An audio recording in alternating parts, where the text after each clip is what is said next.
Greetings, and welcome to Amplified, where we amplify the politics and the policies that are impacting Black and brown communities. I'm Aisha Mills. Today, President Biden and Vice President Harris traveled to Atlanta. After a stop at the King Center, the duo ended at the Atlanta University Center, where they gave their pitch for passing voting rights legislation.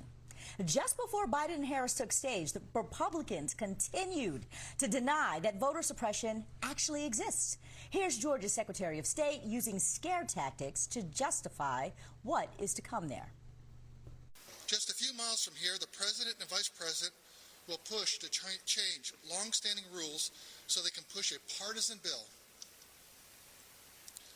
that rigs the rules of elections to favor Democrats. Make no mistake, this is an attempt to weaken election security under the guise of voting rights. Y'all, we need to pay attention to what that man just said, because Republicans are gunning for voting rights. And I fear that we have just seen the tip of the iceberg in Florida and Texas and Georgia.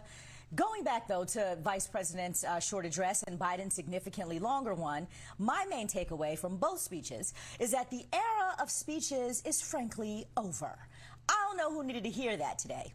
For Black folks, it's just preaching to the choir. And to the people that he should have been preaching to, well, they're sitting in the U.S. Senate, and he could have just called a conference with them to do what he claims to be so good at, which is negotiate a deal on voting rights. In my humble opinion, the pomp and the circumstance feels just a little too light and a little too late. So, what is Biden's actual strategy to get something done? Joining me now to talk about all of this is Alicia Garza, principal of Black Futures Lab, co-founder of Black Lives Matter Global Network, and the author of The Purpose of Power: How We Come Together When We Fall Apart. Alicia, welcome back to Amplified. I don't know if you saw the whole speeches, I should say, today, but here's what we know. We know that Black voters elected President Biden. We know it. He knows it. So refresh our memories here. What exactly was the mandate from voters, and what did we expect of him? Thanks so much for having me on tonight, Aisha. It's always good to be here with you. So let's refresh our memories.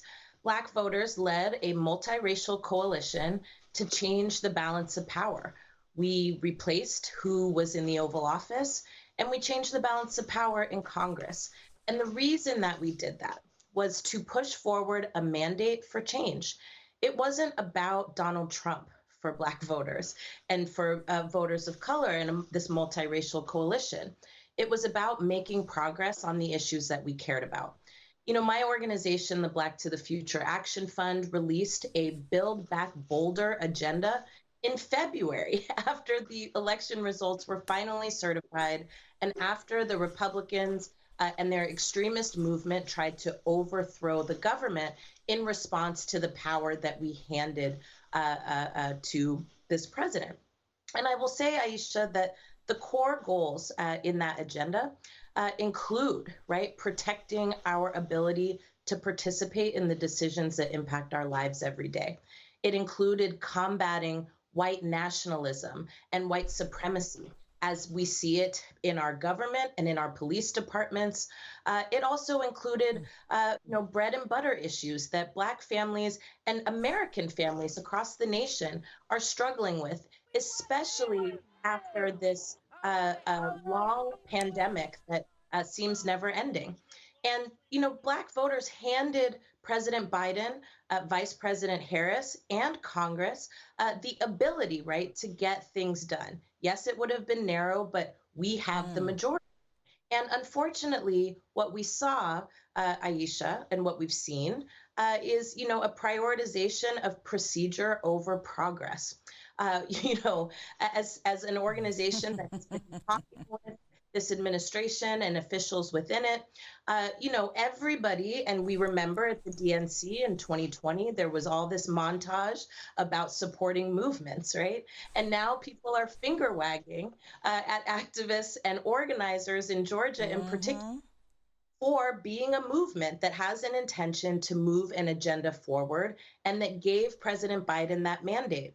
It's been 7 months since we've heard from the president on voting rights. It's actually not enough that in the last 2 months he's been quietly trying to negotiate. The best time to have done these negotiations would have been in February, right? Right after Republicans tried to overthrow the government. But unfortunately, I think what we've seen here is that the approach of the president is as if we are dealing with the government of the 1990s or even the early 2000s. What we are dealing with here is not a Republican Party of that measure. We're dealing with an extremist movement that has infiltrated this party. Last thing I'll say here, Aisha, is we have to be very careful here. It's very interesting that people are so surprised and hand-wringing about, well, what can he actually do?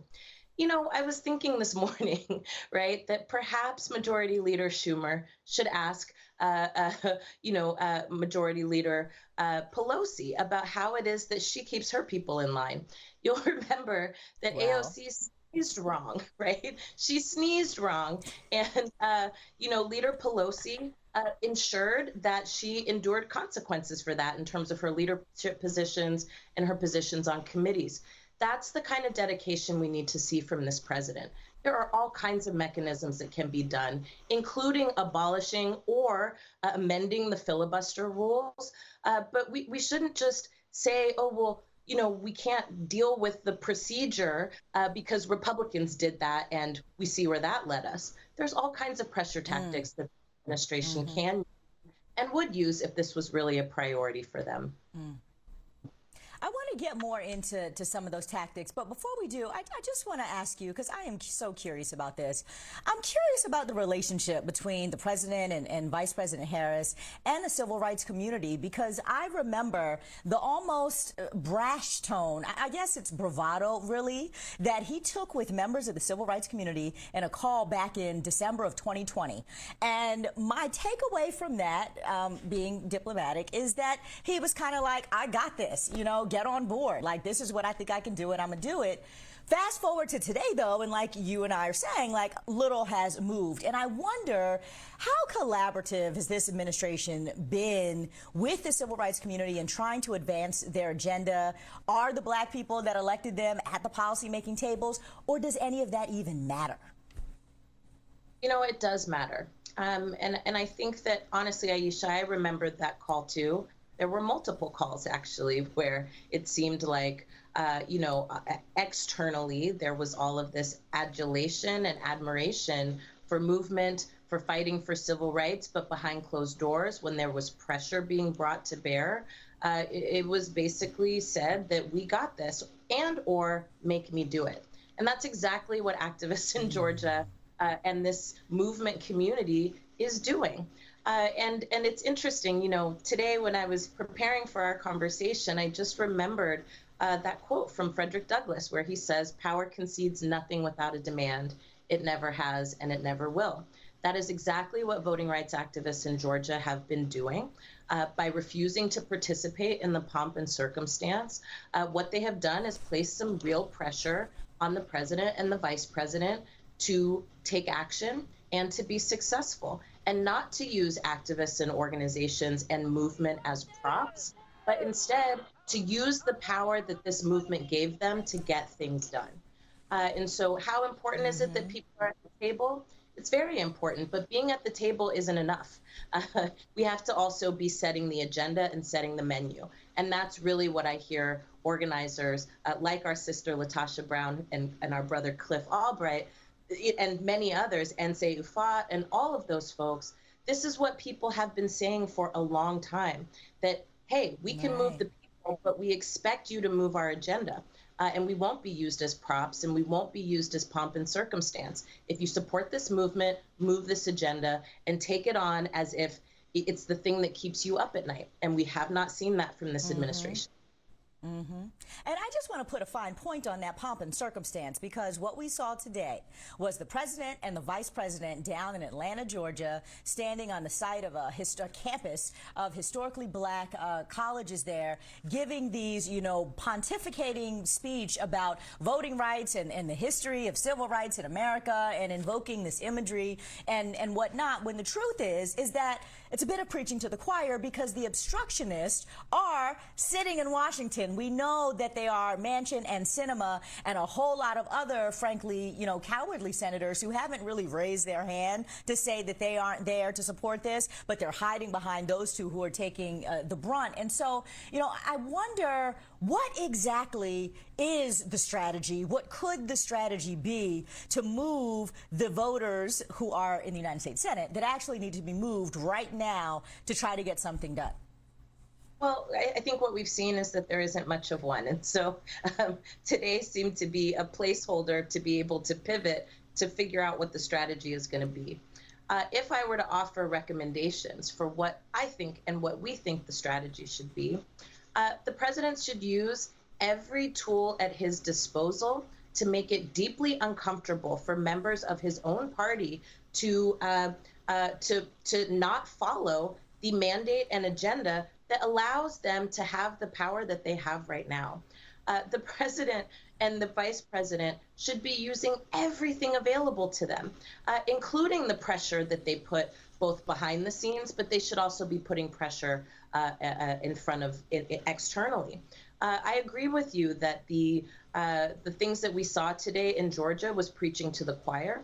Were I the president or the vice president, I also would have spent my day in Washington visiting these senators who are refusing to get in line.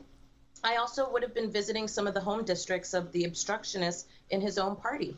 I would be talking to voters in West Virginia who are also being disenfranchised by voter suppression laws. I would be talking to voters in Arizona who are also being disenfranchised by voter suppression laws as a result of the success of movements and movement organizations in those states. Right now, what we're hearing from Senator Manchin and Senator Sinema is that their constituencies support their actions. But I would have put that to the test if I was President Biden. I would have had a big rally with coal miners, right, and people who've been out of work for a long time.